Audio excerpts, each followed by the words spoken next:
Hey everybody. Yeah, black screen update. Uh, what's been going on the last, fuck if I know, month, weeks? Um,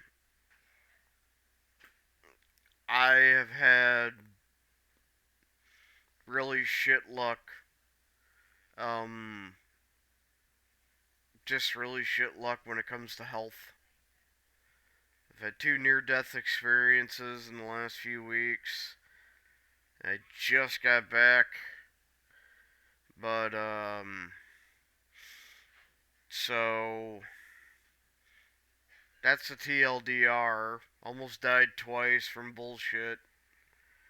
Uh, and I just got out of the hospital again for a second time.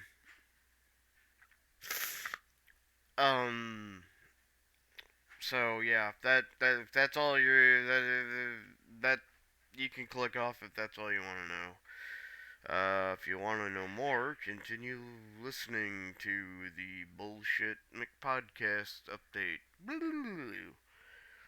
Yeah, I'm still alive. Fuck you. That doesn't do too much to my sense of humor. It just kind of makes me more lethargic and uncaring. Anyway, so originally, what happened, how they almost killed me, was they were obsessed with the thinking that I had either some kind of respiratory thing at first. This was at first. The respiratory thing is at first. Comes in bigger play later on with the second time. But the first time, they thought it was respiratory, so they were obsessed with sticking shit up my nose. They're like, oh, it must be that influenza going around. Oh, it must be. Is it COVID? Maybe we'll get lucky and oh, the COVID came back negative. Fuck. What else? Stick this up his nose. Maybe it's this. So they kept thinking respiratory, respiratory, respiratory. And it turned out what had happened was a part of my wound had gotten infected with a very weak, low key, variant of strep. Normally, wouldn't be, if you hit it with the antibiotics, it would have been went away. Well, that part of the wound had healed over, and it wasn't able to drain properly. So, where did it go? Into my bloodstream. Yay, once again, we have a fucking virus in my bloodstream, and I got another bout of fucking sepsis. So, at one point, my blood pressure dropped down to 40, and I could feel my consciousness drifting off in multiple fucking directions. It's a really weird fucking feeling.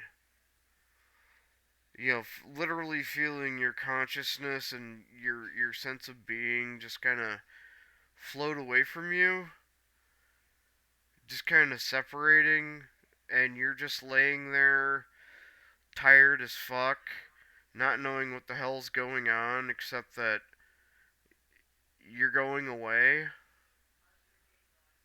Yeah, think about that for a second. But no, no, no, the hospital saved me. Yay. Now you get to be plagued by me for longer. You get to listen to my bullshit let's plays as soon as if I ever fucking recover from this shit. Isn't that great? Yay for the world. So we got through that, and I came back, and we're going on, and I'm still feeling like shit, and I just figure, I just had sepsis again. I'm gonna feel like shit. Well, then my throat starts getting scratched, and it just, and then all the old people around me, like, were just coughing up a massive store. Like it there were a couple nights that I literally thought there were going to be corpses in the morning. It was so bad. And then I started coughing. And it's like, great. I got the old people cough. And I figured, well, fuck me, right? Now I gotta, now, and they didn't know what was going on here, so it's like, yeah, it's like there's this head cold going around. So it's like I got old people cough. What the fuck? It wasn't old people cough. Or it was old people cough. It was a kind of old people cough. But turns out I got a viral variant of pneumonia. Yay!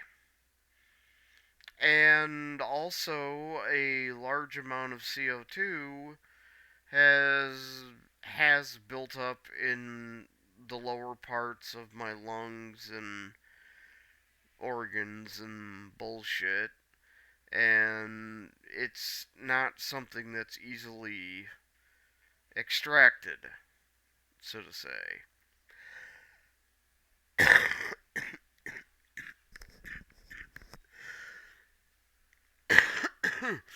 You can see why I'm even though I'm out of the hospital again, I'm still not going to be doing LPs for a while, as I sound like shit and I cough like shit and it's uncontrollable. And so yeah, but so what's happened is I was at the hospital and almost died from the pneumonia and the CO2, but obviously I didn't. They're like, okay, well, you've never had a sleep study. It's like, well, then sign me up for a fucking sleep study. It's like, okay. Well, we got these CPAPs, and normally you have to have a sleep study before you get a CPAP, but we have our own CPAPs that we can put on, and that'll open up your airway and blah, help get the CO2 out, keep the thing up, it'll up your oxygen and blah blah blah. Because my oxygen was actually dropping low for a change. So I said, fuck it. I'll give it an honest, I'll give it an honest try. It shouldn't hurt me. If it does, well, I mean, I can't really be fucked up more than I already am. And if it kills me, well, if it didn't kill me, the pneumonia will kill me. So fuck it. I'll give it an honest try. So they put this contraption on my face, which it little plasticky thing covers your nose and your mouth, and then it's got these three metal things that like go on top of your head, and two straps that come. This is the hospital's version of it. There are other versions, of course, but then it also has these two straps that go underneath each side of your jaw and around the back of your head. And I don't know what happened after that, because apparently I had so much CO2 in my in my everything. But they put that on, and I zonked out. I was gone for I lost a day at that point. I lost probably about a day, and I woke up, and when I came to, the room was dark, and the thing was, it's like I come to, I got air blowing down my mouth, blowing down my nostrils. Something is strapped to my face. I got this the I can feel the metal, like I can feel these three pressure points on top of my head.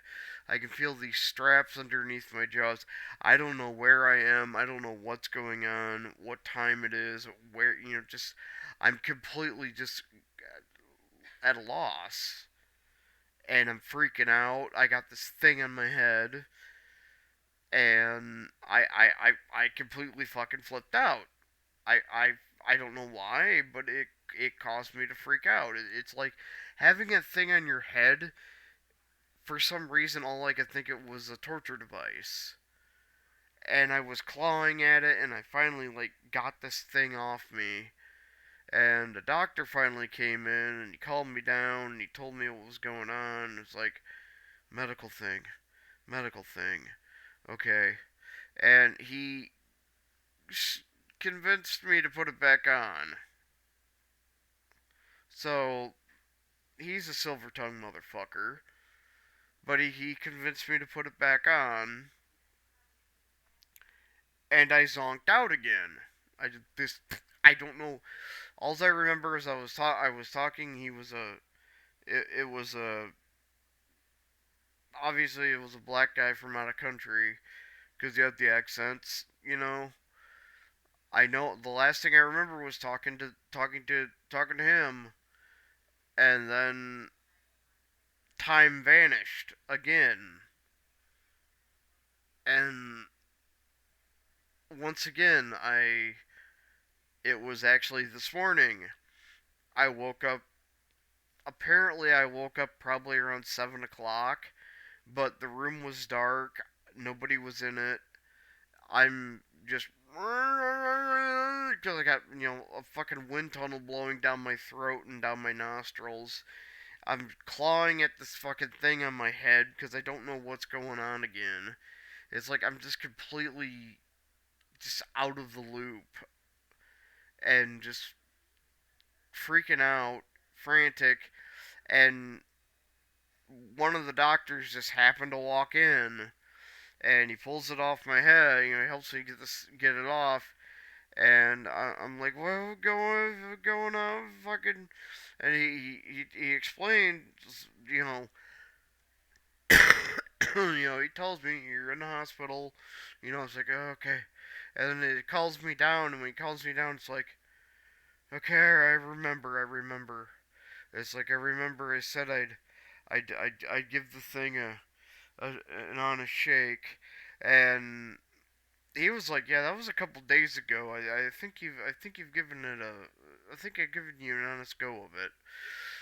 So we got to talking, and he said, "Well, your oxygen's gone way up, and your CO2's way down. You still got some in there, but um, it's you're doing a lot better than when you came in, to the point where the infectious disease doctor wants to put you on an oral alternative to the IV antibiotics and send you back home because she thinks it'll be better for you to be back at the facility where you can kind of get back into the swing and grind of things, and than it will be to just be laying in a hospital bed all day watching the fucking dust collect on the shelves and not doing anything. You know. So that was this morning, and then he helped he helped me order breakfast, and he took the order out, and then he comes back later, and it's like, yeah, she says she wants to get you on the orals and get you out today. And he came back, and it's like, you're leaving at 2:30. It's like, oh wow, that's the fastest I've ever been fucking discharged. And it's 4:17. So I mean, I've only been back long enough to basically have them update pictures of my wounds, and pretty much to get rolled around and get my shit all set back up. I haven't even been here. I've been here for barely an hour, just over an hour. And I figured, it's been like damn near a month since I let anybody know what was going on. Oh, god damn it, George. Don't tell me we gotta wave my fat ass again. Are you just stashing it? Okay. Just parking it. Alright. See you later, George. But, Yeah, I just. I don't know. I haven't said anything to any of you guys in damn near a month, and it's like, well, I've died almost twice, so maybe I should say something before my luck runs out. You know, there might be 3 or 4 people that might actually give a fuck. But yeah, so I I'd say I'm still kicking it, but I'm a little paralyzed for that. So ha ha ha, jokes on me. But yeah, I'm just gonna play something for the sake of just playing it and not. I'm not gonna be doing stuff until. Besides, otherwise I'd just be like, "Hey, welcome to part pneumonia 26,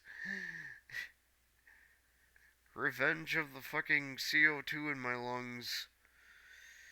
So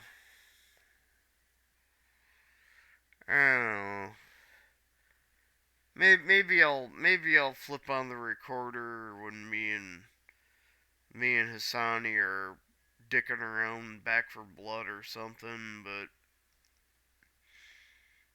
I mean that would just be us two running around on recruit, utterly slaughtering everything. It wouldn't really be any kind of.